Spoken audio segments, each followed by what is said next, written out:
सुप्रभात। Class 10th lesson number 2 Ram Lakshman Parshuram संवाद। इसका आज हम लोग 5वां पार्ट चौथा पद पढ़ेंगे। कौशिक सुनहु मंद एहु बालक, कुटिल काल बस निज कुल घालक। भानुवश राकेश कलंको, निपट निरंकुश अबुध असंको। काल कवल होई हैं छन माही, कहो पुकारी खोरी मोहि नाहि। तुम हट कहु जो चहु उबारा, कहि प्रताप बल रोषु हमारा। लखन कहेउ मुनि सुजसु तुम्हारा, तुम्हि अक्षत को बरनय पारा। अपने मुँह तुम आपनि करने, बार बार अनेक भांति बहु बरने। नहीं संतोष त पुनि कछु कहु, जनि ऋषि रोकि दुसह दुख सहु। वीर व्रती तुम धीर अछोभा, गारी देत न पावहु शोभा। सुर समर करनी करहि, कहि न जनावहि आप। विद्यमान रन पाई रिपु, कायर कथहि प्रताप।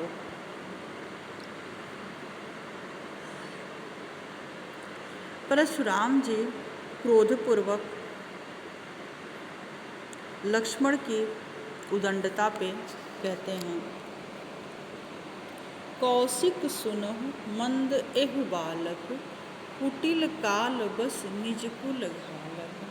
कहते हैं, सुनो हे कौशिक, यह बालक जो है अत्यंत मंद बुद्धि का है। यानी कि मंद बुद्धि मतलब बुद्धिहीन है, इसके पास बिल्कुल ही बुद्धि नहीं है।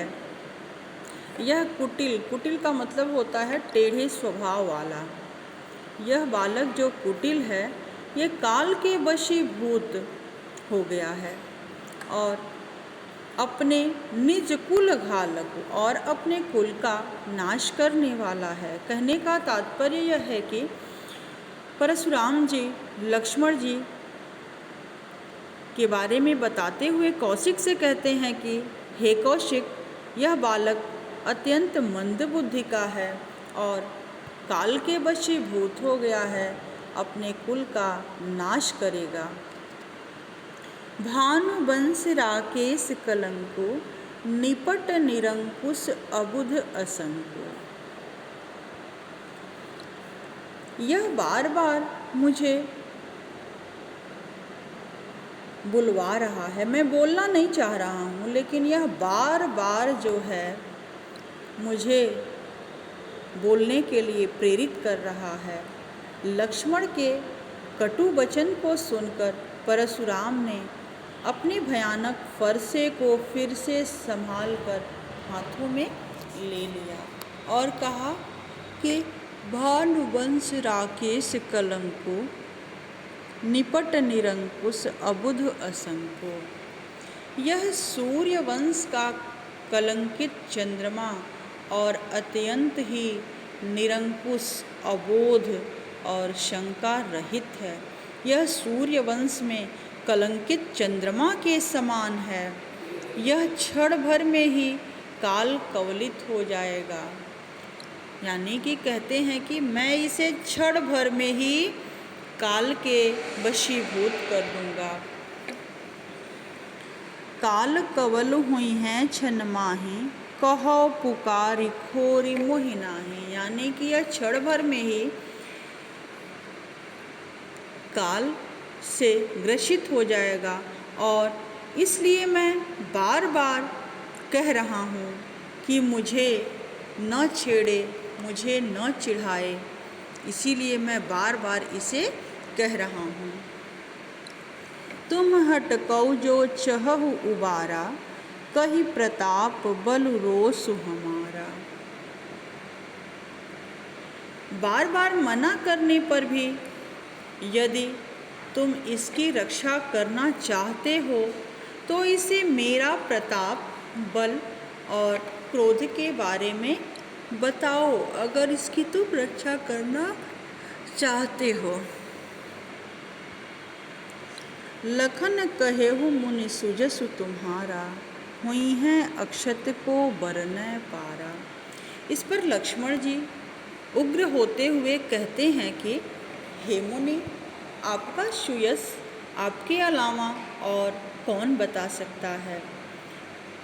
अपने ही मुँह से आपने अपने कार्यों का वर्णन अनेक बार बहुत तरह से ही किया।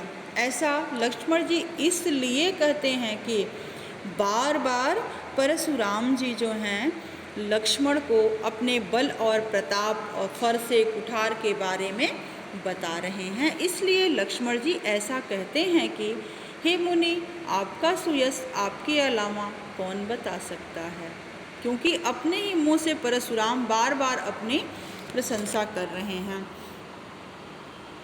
अपने मुँह तुम आपन करने, बार बार अनेक भांति बहु बरनी। यानी कि अपने ही मुँह से आप बार बार अपने करने का बखान कर रहे हैं, किसी और के करने की कोई आवश्यकता नहीं है। नहीं संतोष पुनि कछु कहु, जनि ऋषि रोकि दुसह दुख सहु।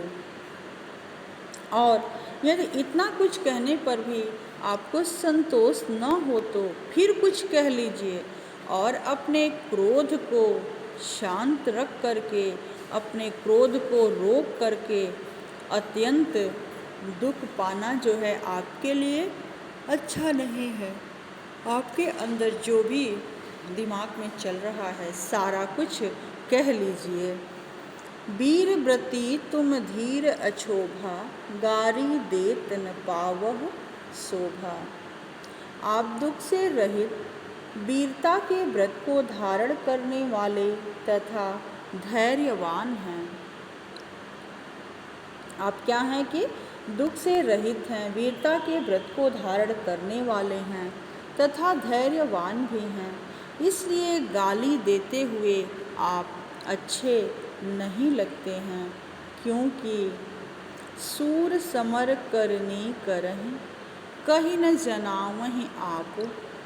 विद्यमान रन पाई रिपु, कायर कथहि प्रताप। लक्ष्मण जी कहते हैं कि वीर जो हैं कहते नहीं हैं, युद्ध में अपनी वीरता को दिखाते हैं, बार बार अपने मुख से अपनी प्रशंसा नहीं करते हैं।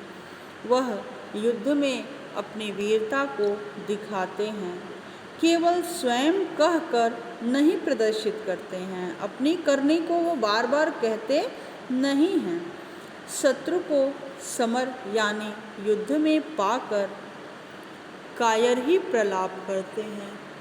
कोई वीर प्रलाप नहीं करता है, बल्कि वह अपनी करनी को करता है, कहता नहीं है।